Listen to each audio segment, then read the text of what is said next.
Tomas apsižvalgė. Po trankių lenktynių čia buvo labai tylu. Spenceris turbūt jau atvyko iš Šaltingo aikštelę. Bus be galo pasipūtęs, nes laimėjo varžybas. O mano geriausias draugas Persis nežinos, kur esu. Aš ir pats nežinau, kur esu. Visur buvo labai tylu. Tomas nežinojo, ką daryti. Tuomet jis išgirdo balsą. Labas. Tomas apsidairė, tačiau nieko nepamatė. Jis laukė bijodamas net supūkšti. Labas. Tomas dar kartą apsidairė, tačiau nieko nematė. Panašu, balsas sklinda iš už krūmų. Labai lėtai Tomas pajudėjo pirmyn į krūmus. Šakos lūždamos traškėjo. Ir staiga Tomas aiktelėjo. Jo akys įsprogo iš nuostabos.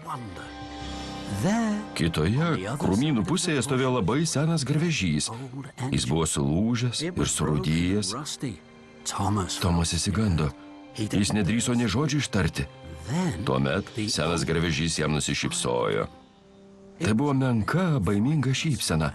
Tačiau dėl jo senas garvežys atrodė geras ir malonus. Ir Tomas jau nebe taip bijojo. Labas. Gaila, kad tavo stabdžiai sugedo. Argi ne visada taip nutinka, kai esi viršūnėje? Senasis garvežys vėl nusišypsojo. Tomas taip pat norėjo nusišypsoti, bet jis buvo įsigandęs. Jis nežinojo rimti kalbėti, sušvilpti, ar kviesti pagalbą, ar sprukti atgal kiek įmanoma greičiau. Bet Tomas nejudėjo. Jis negalėjo atitraukti akių nuo šio keisto garvežio. Sveikas, aš esu Tomas. Aš Hiro. Tomas nežinojo, ką dar galėtų pasakyti. Jis dar niekada nebuvo sutikęs tokio seno ir keisto garvežio kaip Hiro. Kodėl tu čia? Kur tu buvai? O, tai ilga istorija. Ar tau patinka istorijos, Tomai? Taip, maži garvežiukai kalvose man visą laiką pasakoja istorijas. Tuomet, tikiuosi, manoji tau patiks. Aš čia atvykau labai seniai, iš kitos salos. Buvau vienas pirmųjų garvežių atvykusių į Sodorą. Tomas buvo sužavėtas. O kur tavo sala? Mano sala toli, toli nuo čia. Ten yra kalnai, sniegas ir jūra. Ten daugybė geležinkelių. Namuose buvau galingiausias garvežys. Mane vadino geležinkelių meistru. O kaip atsidūrė Sodore? Atplaukiau dideliu laivu. Kelionė truko daugybę dienų, perplaukėme daugybę jūrų. Kai atvykau į dokus, niekas nepriminė namų. Kaip tuomet atrodė Sodoras? Čia buvo labai tylu. Aš buvau vienintelis garvežys Sodore.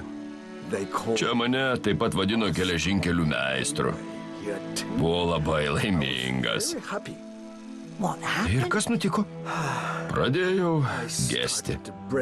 Mechanikai neturėjo atsarginių dalių man. Taigi, mane pastatė nuošaly. Turėjau sulaukti dalių iš savo salos. Aš tik laukiau ir laukiau. Dabar esu tikras, tos dalys niekada neatkeliaus. Tomo akys įsipūtė iš nuostabos. Tu ilgiesi savo namų? Taip, ilgiuosi buvimo geležinkelių meistru. Tomas pažvelgė į liūdną naująjį draugą, jam labai pagailo Hiro. Jau žinau, aš nuvažiuosiu ir atvešiu viršininką, kuris dabar vadovauja geležinkeliams. Jis žinos, kaip tau padėti. Ne, prašau, nedaryk to. Nesakyk to viršininkui. Tomas nustebo. Bet kodėl? Aš senas garvežys, kurio neįmanoma suremontuoti. Žinau, kas nutinka seniems garvežiams, kurie nėra naudingi. Jie virsta metalo laužu ir išgabenami į lydymo aikštelę.